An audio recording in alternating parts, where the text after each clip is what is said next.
and this is the landscape of leadership, a natural progression of leadership style for the purpose of a picturesque perfection.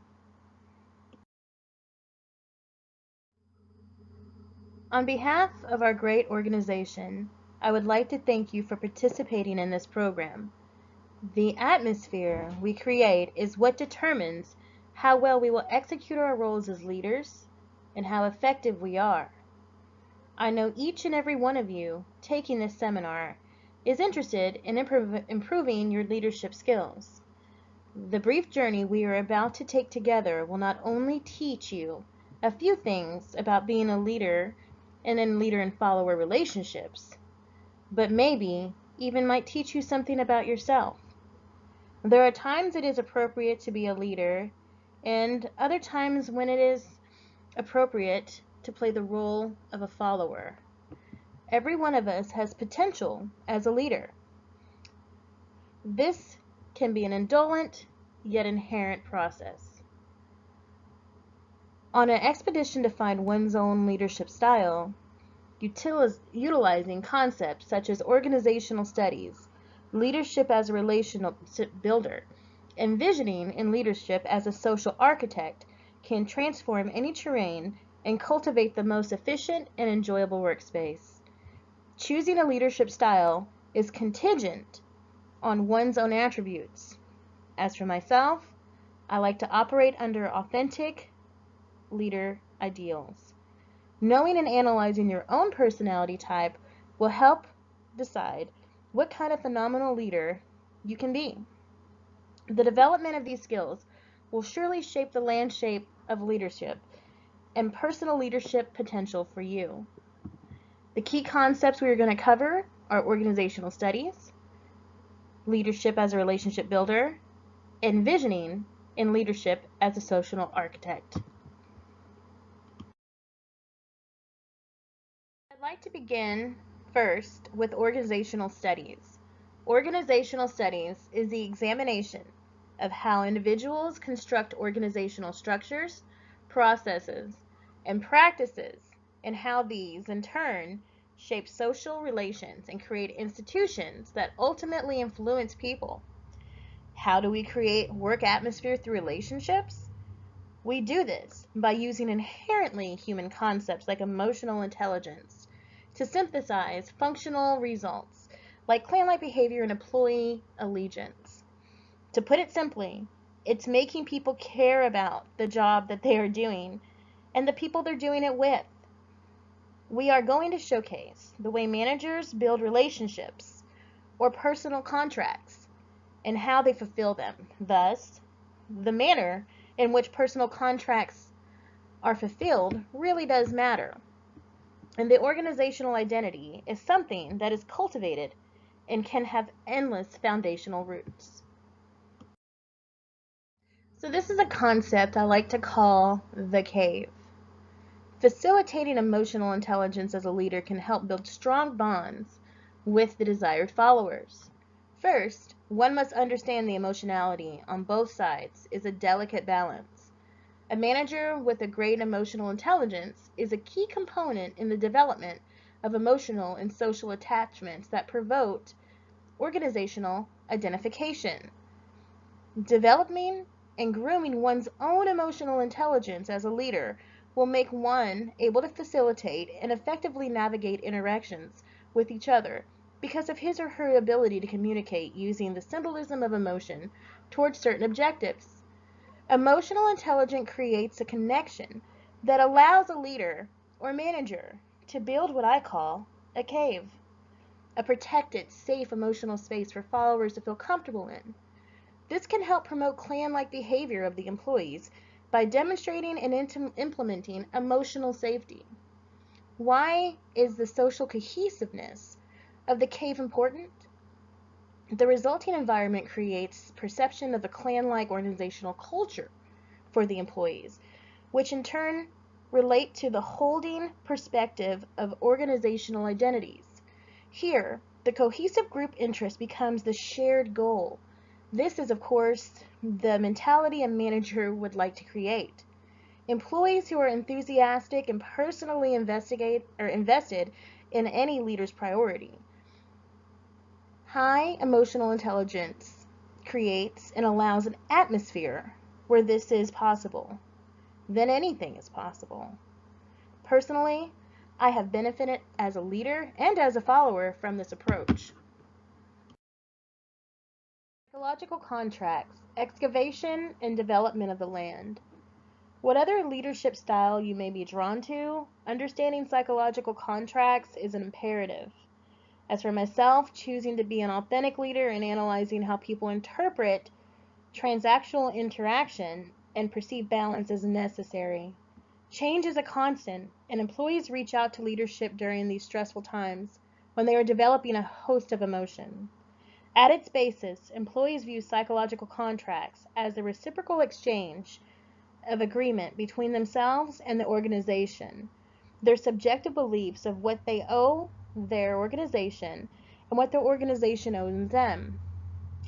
The primary forms are personal contracts are that of transactional, relational, and balanced. These agreements should be mutually beneficial and are only successful if fulfilled by both parties. Nevertheless, research shows that shared personal contracts with leaders that are transactional in nature have limited investment with the employment relationship reflecting in short-term focus as well in defined exchanges. As a leader, you may only be thinking of the end results of the contract, but it is important to be mindful of the context and the content of these contracts. A lot of the leaders are transactional, and which can work well. However, it opens the door for stress and toxic competition among followers. Erosion. Here we can see a relational graphic I put together to show how employees handle revisions in contracts. Revisions in personal contracts is simply when the terms have changed and employees or followers try to get a bearing on where they now stand. After all, who is responsible for change? Certainly, it is understandable that the extent to which the employee holds the organization accountable will shape his or her perceptions of the extent to which the PC has undergone changes, PC being personal contract. The 5 contextual factors in the graphic show the various perceptions of follower. I know personally that when there has been changes in the workspace, uncertainty and discrepancy are particularly stressful to me. Leader and managers must fully grasp the essence of characteristics like novelty, discrepancy, deliberate initiative, uncertainty, and personal impact that trigger employee evaluation of organizational change, as well as the cognitive factors of intentionality, foreseeability, and justifiability that influence employees' attributions of responsibility for the organizational change event. Common examples, like knowing layoffs are coming or perhaps pay raise grades changing, will make employees examine how they feel. This is a slippery slope.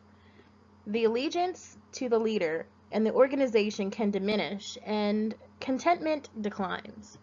The cognitive factors really matter here, and the matter of which change is enacted impacts the personal contracts.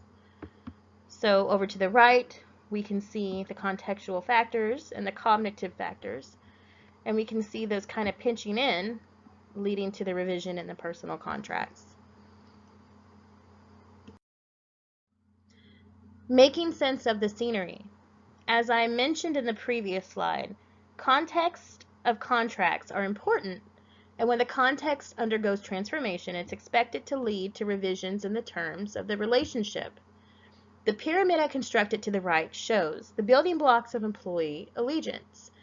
This is really what we want, right? Employees attempt to make sense out of changes and even small innuendos.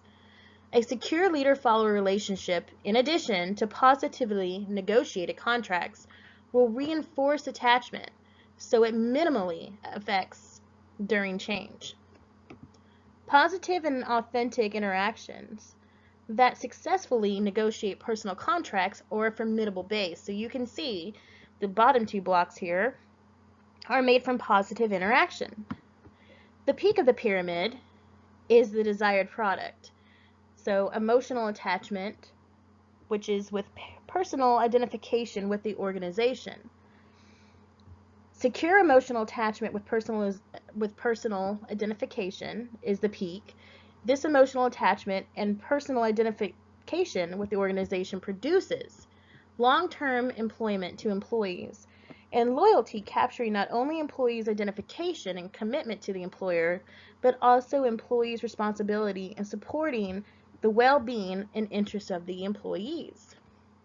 So, moving up from the positive bottom blocks, we have the successfully negotiated interactions, which lead to the peak, which we talked about was the emotional attachment and personal interaction with the organization. So they're kind of like building blocks leading up to the top. Is leadership as a relationship builder. How do leaders build a relationship with their followers? What factors come into play during the formation of this bond? This is where authenticity takes the lead, and our own emotional history prunes out commitments. Authenticity, you must pick your path. True authenticity is framed with regard to organizational pressures toward impression management. It is the primary goal and intention of authentic leaders to promote employee authenticity by generating a sense of ease regarding genuine self-expression, thereby providing an environment in which followers can create their own meaning. True strength as a leader is showing your own vulnerability. By allowing and even making yourself an example in this way, you can show the expression of limitations that, in turn, free followers from the burden of concealing their own limitations. Simply, it is acceptable to wear one's imperfection. For some people, however, showing emotion or bonding with others by expressing their feelings is difficult, as many people have different perceptions, and whether to engage in integratory behavior is affected by situational factors, and it is partly determined by the integrator's perception of the target characteristics. Basically, everyone's bond is unique. However, if at all possible, I urge you to cultivate this method, and remember that with authentic leader, employees may experience less apprehension related to self-expression and may thus feel more able to genuinely display positive emotions to customers. Any genuine experience with customers or even coworkers is the foundation to positivity in the workspace through this authenticity. Emotional openness and honesty just works. And as I mentioned in the beginning of the presentation, authentic leadership is a method I strive to employ. From a personal perspective, it serves to reduce stress, tension, and in my experience, build valuable and sustainable personal and professional relationships.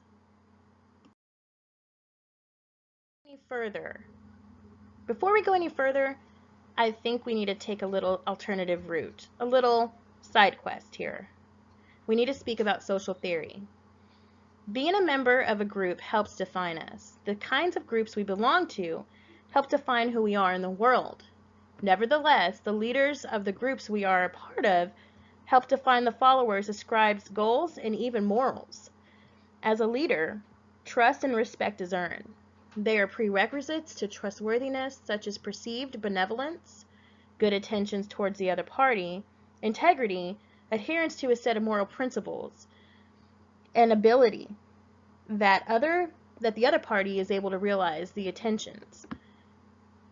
In becoming an authentic leader, be mindful that all members of the group have shared and assumed characteristics.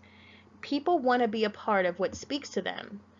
So over to the left, I have 3 photos of 3 different types of leaders, and just by viewing their photos, you can conjure up certain characteristics of what the members of this person's group, the members of their followers basically, would be defined as. For example, Jesus, his followers would be spiritual, Christ-like, and disciplined, whereas on the other side, Hitler's followers may have a lot of hatred.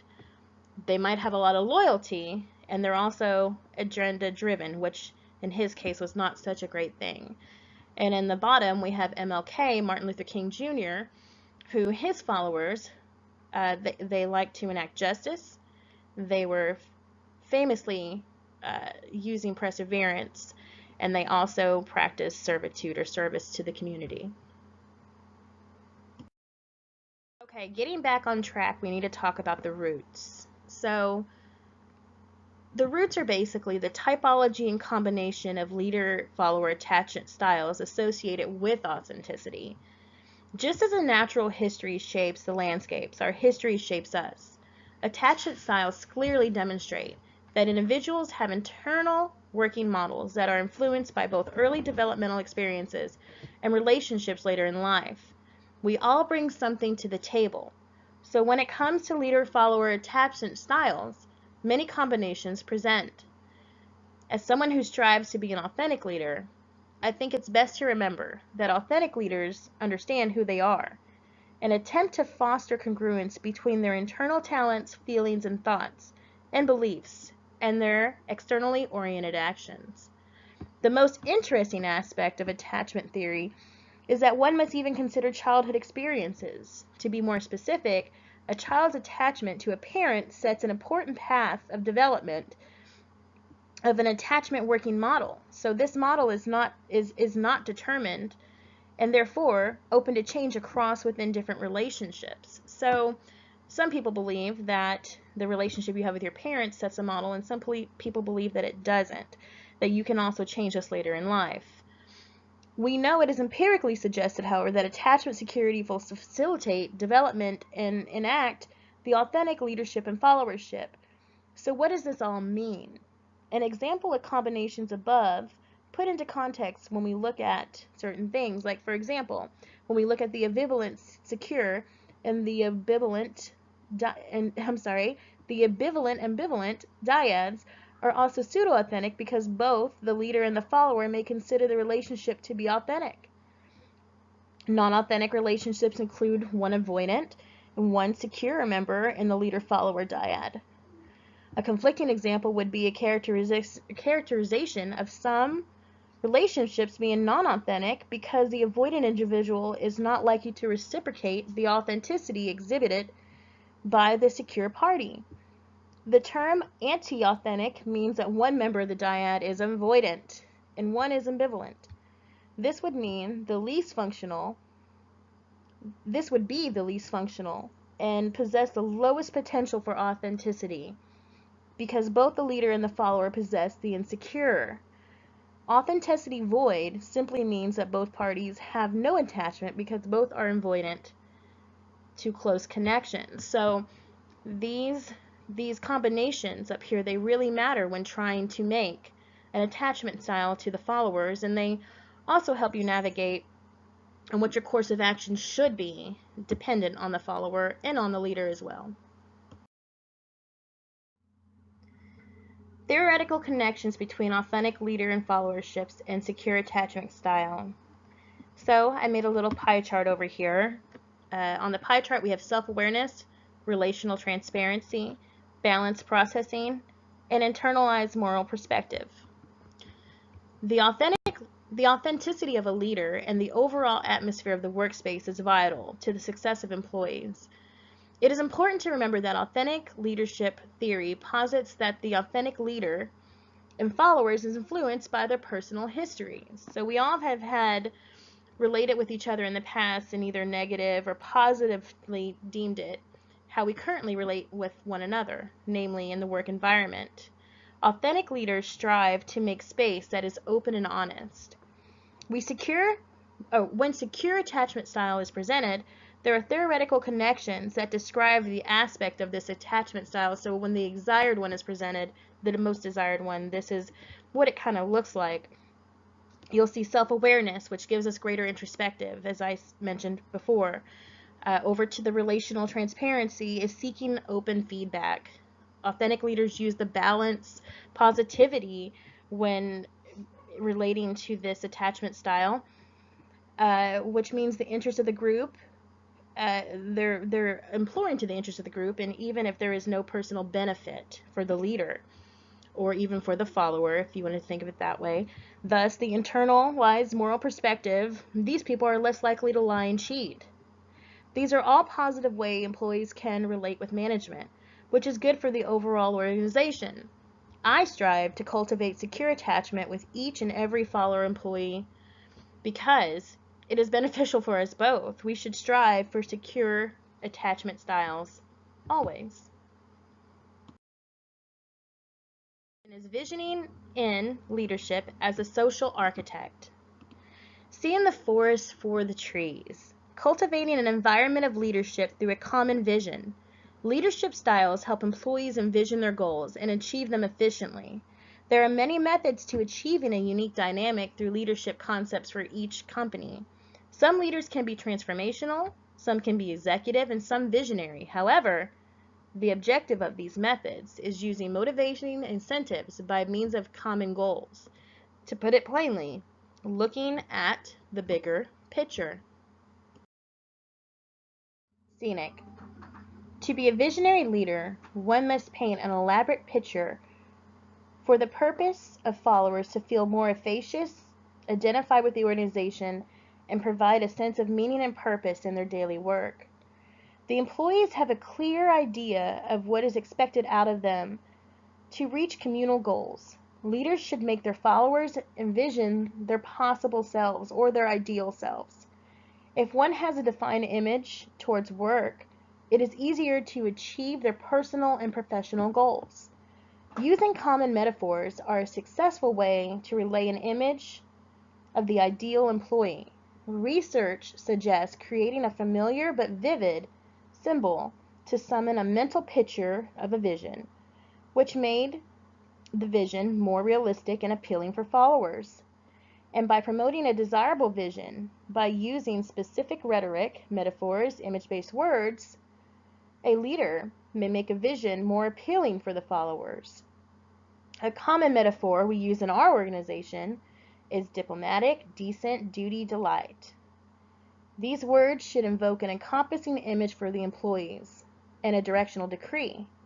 As you can see at the end of the road here, we have the ideal self-image. At the beginning of the road, we have the leader who is going to be a conduit. And then in the middle of the road, we have a metaphor. So the leader invokes the metaphor and allows the person to reach their ideal self-image.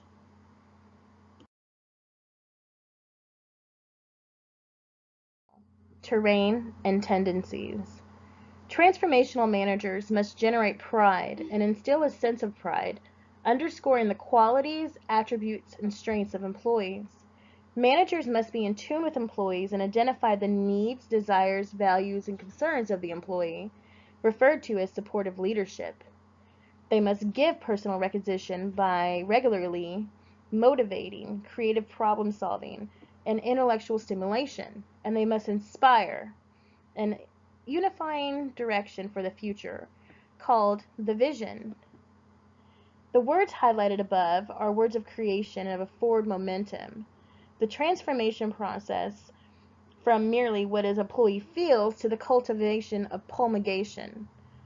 Positive stimulation and actions is what will motivate your followers the most. Transformation is revealing, but it is also necessary. So as you can see, we have a little small flow chart over here, starting with pride and ending with purpose and promulgation. You can see the different stages that an employee will go through as they work towards that. I'd like to leave you with the view. How do we see leadership now? After a landslide of information in this presentation, I hope that you feel we have come a long way in identifying authentic leadership style by focusing on organizational studies, showing how leadership styles can build beneficial relationships and in inspiring a cohesive vision to all the employees and followers that you interact with for the betterment of you both. I truly feel that authentic leadership is a solid foundation that a mountain of productivity and positivity in the workspace can be built upon. As we can see from the several concepts put forth, that using basic human emotion can make you an equally good leader and a manager. Showing who you are can determine how others act. I suggest adding a mixture of transformational leadership tendencies to your own personal style. I hope that you have learned a few things and that I have inspired you to be a better leader. So good luck ahead on the construction of your own landscape of leadership, and always be as natural as you can be. Thank you for listening.